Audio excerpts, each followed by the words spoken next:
Israel और Iran के बीच छिड़े जंग में अमेरिका की एंट्री के बाद क्षेत्र में स्थिति बेहद खराब हो गई है। ईरान की ओर से अमेरिका के हमले के बाद बड़ा खामियाजा भुगतने को लेकर धमकी दी जा चुकी है।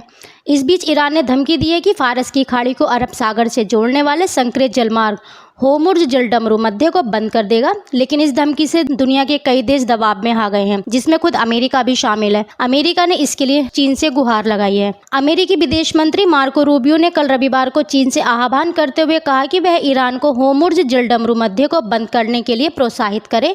अमेरिका की ओर से रविवार को ईरान के 3 परमाणु ठिकानों पर हमले किए जाने से ईरान बेहद खफा है और उसने क्षेत्र में अमेरिकी लोगों को टारगेट करार दिया और साथ में होर्मुज़ जलडमरू मध्य को बंद करने की धमकी दे डाली है। रूबियो ने कहा कि जलडमरू मध्य को बंद करने का कदम एक बहुत बड़ा कदम होगा, जिसके लिए अमेरिका और अन्य देशों की प्रतिक्रिया बहुत अहम होगी। हालांकि वॉशिंगटन में चीनी दूतावास ने इस मसले पर तत्काल कोई टिप्पणी नहीं की है। ईरान की ओर से होर्मुज़ जलडमरू मध्य को बंद किए जाने की धमकी के बीच भारत में भी चिंता बढ़ती जा रही है। पश्चिम एशिया से आने वाले तेल के लिए यह बेहद ही अहम समुद्री रास्ता है, जिसे ईरान अब अपने परमाणु प्रतिष्ठानों पर अमेरिकी हमलों के बाद बंद करने की धमकी दे रहा है। बढ़ते तनाव के बीच केंद्रीय पेट्रोलियम मंत्री हरदीप सिंह पुरी ने कहा, हमारी तेल विपणन कंपनियों के पास कई हफ्ते के लिए आपूर्ति है और उन्हें कई अन्य रूटों से ऊर्जा आपूर्ति मिलती रहेगी। हम अपने नागरिकों को ईंधन की निर्बाध आपूर्ति सुनिश्चित करने के लिए सभी आवश्यक कदम उठाएंगे। दूसरी ओर चीन ने ईरानी परमाणु ठिकानों पर अमेरिकी हमलों की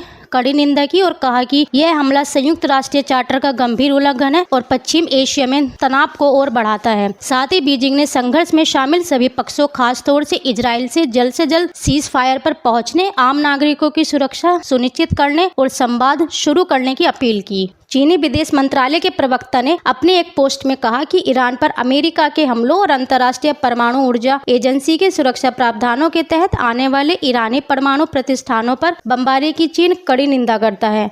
अमेरिका की ये कार्रवाइयां यूएन चार्टर के मकसद और सिद्धांतों के साथ ही अंतर्राष्ट्रीय कानूनों का गंभीर उल्लंघन भी है। इस हमले से पश्चिम एशिया में तनाव और बढ़ गया है।